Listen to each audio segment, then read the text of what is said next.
Assalamualaikum warahmatullahi wabarakatuh. Selamat datang di kelas Guru Babu Salam.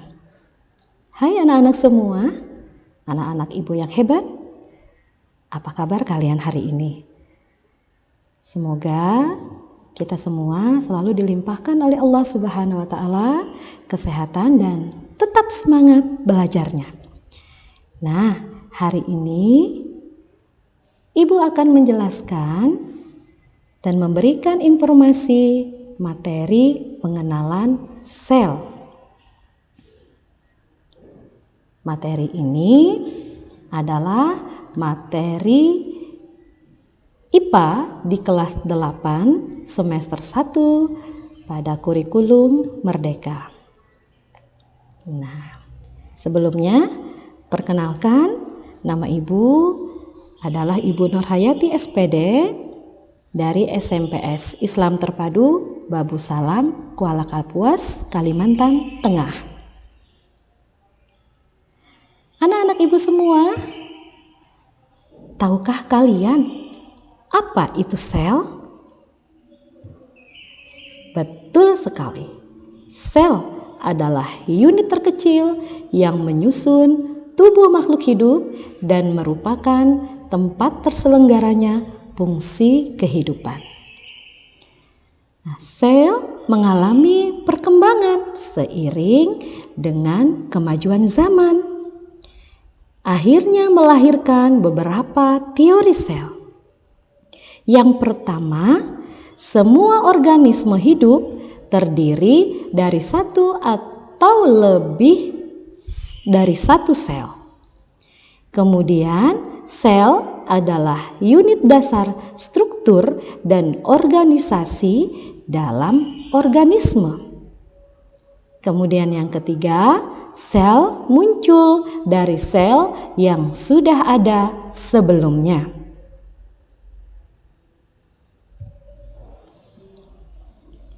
Nah, makhluk hidup ternyata tersusun, ada yang atas satu sel dan ada yang tersusun atas banyak sel. Makhluk hidup yang tersusun atas satu sel disebut sebagai organisme uniseluler. Sedangkan makhluk hidup yang terdiri atas banyak sel disebut dengan organisme multiseluler. Apa sih contohnya organisme multiseluler? Salah satunya adalah manusia. Manusia adalah organisme multiseluler karena manusia memiliki sekitar 37,2 triliun sel. Wow, banyak sekali ya. Sedangkan contoh dari organisme uniseluler adalah euglena. Karena euglena hanya memiliki satu sel saja. Lalu, tahukah kalian siapa yang menciptakan istilah sel pertama kali dan bagaimanakah dia menemukannya? Robert Hooke merupakan salah satu ilmuwan terbesar di abad ke-17 yang meneliti banyak hal di bidang sains maupun non-sains. Robert Hooke menerbitkan buku berjudul Microscopia yang berarti gambar kecil. Di buku inilah Hooke menuliskan kata sel untuk menerangkan kotak-kotak mikroskopis yang dilihatnya pada sayatan gabus di tahun 1665. Ayo anak-anak ibu semua, kita jelajahi sel itu secara detail. Nah, perhatikan, ini adalah salah satu contoh sel hewan. Dan ini adalah contoh gambar sel tumbuhan. Nah, ini adalah penampang dari sel hewan dan sel tumbuhan. Kalian perhatikan, di dalam sel hewan dan sel tumbuhan terdapat banyak sekali organ-organ sel yang dikenal dengan sebutan organel sel. Seperti halnya manusia yang memiliki organ-organ tubuh, maka sel pun tersusun atas organel-organel sel yang terdapat di dalamnya. Nah, perhatikan, beberapa organel sel ada yang sama dan ada yang berbeda antara sel hewan dan sel tumbuhan. Nah, apa sih yang menjadi pembeda antara struktur sel hewan dan sel tumbuhan? Pada sel hewan tidak memiliki dinding sel, sedangkan sel tumbuhan memiliki dinding sel. Kemudian pada sel hewan tidak memiliki organel lisosom. Nah, sedang sel hewan memiliki organel lisosom dan sel tumbuhan tidak memiliki. Jadi terbalik ya anak-anak, sel hewan memiliki lisosom dan sel tumbuhan tidak memiliki. Kemudian organ plastida pada sel hewan tentu tidak ada, sedangkan pada sel tumbuhan umumnya memiliki, karena di dalam plastida terdapat kloroplas, adalah organel sel di mana di dalamnya terdapat klorofil sebagai salah satu zat yang dipergunakan dalam proses fotosintesis. Selanjutnya di sel hewan memiliki sentrosom, sedangkan sel tumbuhan tidak memiliki.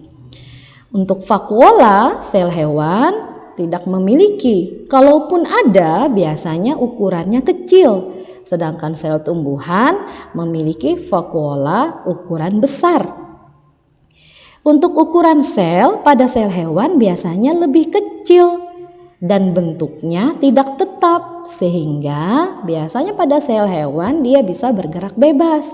Sedangkan pada sel tumbuhan, karena mengandung dinding sel yang terbentuk dari zat kitin dan selulosa, maka biasanya bersifat kaku sehingga bentuknya tetap dan ukuran selnya biasanya lebih besar karena memiliki vakuolanya dengan ukuran yang besar.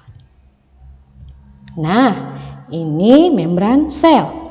Membran sel atau membran plasma adalah sebuah struktur selaput tipis yang menyelubungi sebuah sel, di mana selaput tersebut akan membatasi keberadaan sebuah sel. Selain itu, akan memelihara perbedaan pokok antara isi sel dan lingkungannya. Sedangkan ini adalah dinding sel. Bagian yang berwarna hijau yang fungsinya untuk melindungi bagian dalam sel itu dinamakan dengan dinding sel. Nah, fungsi dinding sel adalah untuk memberi bentuk sel tumbuhan dan juga melindungi bagian dalam sel dari pengaruh lingkungan dan menjaga sel tumbuhan agar tidak pecah akibat masuknya air secara berlebihan. Nah, ini nukleus. Nukleus adalah organel bulat yang biasanya berada di tengah sel. Organel ini adalah organ yang sangat penting karena mengontrol semua aktivitas dari sel tumbuhan ataupun sel hewan. Dan organ ini selanjutnya adalah vakuola. Vakuola dimiliki oleh tumbuhan dengan ukuran yang lebih besar. Vakuola fungsinya membantu menjaga keseimbangan air dalam sel tanaman ataupun sel hewan.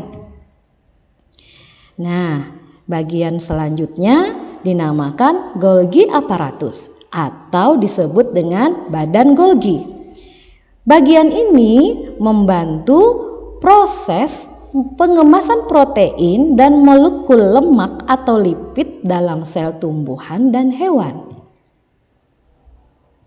Selanjutnya ini adalah bagian kloroplas. Nah, bagian ini hanya dimiliki betul sekali oleh sel tumbuhan.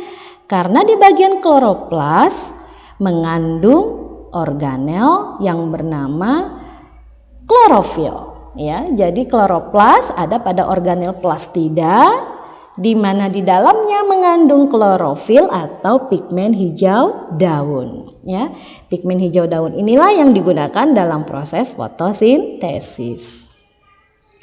Selanjutnya adalah retikulum endoplasma. Retikulum endoplasma adalah organel yang berfungsi untuk menghasilkan dan mengirimkan protein ke bagian sel-sel yang membutuhkan. Retikulum endoplasma ini sendiri terbagi menjadi dua bagian. Ada retikulum endoplasma halus dan ada retikulum endoplasma kasar. Anak-anak semua, sekarang Ibu tanya, bagaimana cara kita bisa melihat sel? Betul sekali. Cara kita melihat sel dari dekat, kita perlu menggunakan sebuah alat bantu yang bernama dengan mikroskop. Di sekolah, biasanya kita punya alat mikroskop yang bersumberkan cahaya. Karena itu, mikroskop di sekolah disebut sebagai mikroskop cahaya. Ukuran sel dapat bervariasi dengan panjang 0,001 sampai 0,1 mm. Wah, sangat kecil sekali. Makanya sel disebut sebagai unit terkecil pembangun organisme dengan ukuran panjang yang begitu kecil tadi. Nah, untuk melihat sel tadi, maka kita menggunakan alat mikroskop. Mikroskop ini akan memberikan gambaran yang diperbesar dari struktur dan sampel yang sangat kecil. Agar bisa menggunakan mikroskop dengan baik, yuk kita kenali bagian-bagian utamanya. Bagian yang pertama adalah lensa okuler. Lensa okuler adalah lensa yang dekat dengan mata pengamat. Kalau gambar mikroskop di sini adalah namanya mikroskop monokuler karena hanya memiliki satu lensa okuler saja. Kemudian ada bagian makrometer. Makrometer, mikrometer. Makrometer fungsinya untuk mengarahkan, menaik turunkan tabung. Kita kembali lagi. Iya. Nah, berikutnya ada bagian revolver, pemutar lensa objektif. Kemudian di sini ada lensa objektif. Lensa objektif adalah lensa yang dekat dengan objek atau benda yang akan kita amati. Kemudian ada meja kerja, ada lubang lensa, dan ada reflektor sumber cahaya yang biasanya kita sebut dengan cermin. Nah, bagaimana cara menggunakan mikroskop? Ikuti panduan praktis dalam menggunakannya. Langkah pertama, nyalakan mikroskop cahaya. Apabila itu bersumber dari sumber listrik, maka tekan tombol powernya. Setelah cahaya masuk dan cahaya terpantul ke arah lensa okuler, maka periksalah apakah lubang lensa sudah terbuka lebar. Kemudian langkah yang kedua, putar revolver sehingga lensa objektif kita dapatkan dalam perbesaran yang paling rendah, mengarah tepat ke bawah meja sediaan atau dekat dengan objek yang akan kita amati. Langkah ketiga, letakkan spesimen atau kaca benda atau kaca objek yang sudah berisi objek yang akan kita amati di meja kerja.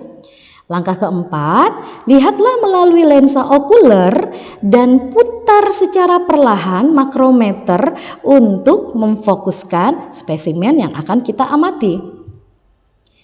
Nah, langkah berikutnya, putar mikrometer secara perlahan sampai kalian mendapatkan fokus gambar yang lebih jelas dari spesimen objek yang akan kita amati. Langkah keenam, periksa dan jelajahilah spesimen, tahan atau gerakan slide secara perlahan dengan jempol atau gunakan penggeser kaca objek kanan dan kiri atau maju mundurkan kaca objek sampai kalian betul-betul mendapatkan objek yang tepat untuk diamati. Dan langkah yang ketujuh, setelah kamu selesai mengamati, maka gantilah ke lensa objektif dari perbesaran sedang sampai perbesaran tinggi. Jangan lupa tetap gunakan mikrometer untuk memfokuskan pada spesimen atau objek yang akan kita amati. Itulah beberapa langkah dalam penggunaan mikroskop secara sederhana. Nah, anak-anak ibu yang hebat, apa sih yang ingin kamu amati dengan mikroskop? Nah, sekarang apa kamu sudah siap belajar menggunakan mikroskop? Dan ayo kita belajar untuk mengamati sel tumbuhan ataupun sel hewan. Sudah siap? Kalau sudah siap, tetap semangat dalam belajarnya.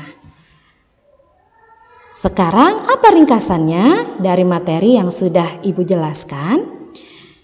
Apa itu sel? Sel adalah unit terkecil dari suatu makhluk hidup. Organisme dapat terdiri dari satu atau banyak sel. Kemudian bagaimana cara kita untuk melihat sel? Sel bisa dilihat dengan menggunakan alat bantu berupa mikroskop. Mikroskop memperbesar struktur spesimen atau objek yang akan kita amati. Objek atau spesimen yang akan diamati harus diletakkan pada fokus untuk dilihat di bawah mikroskop. Kemudian lakukanlah dengan menggerakkan makrometer dan mikrometer yang ada pada bagian mikroskop. Nah, anak-anak hebat Ibu, demikian yang dapat Ibu sampaikan untuk materi pengenalan sel. Terima kasih. Semoga materi ini bermanfaat untuk semuanya. Tetap semangat, tetap menjadi anak-anak hebat. Assalamualaikum warahmatullahi wabarakatuh.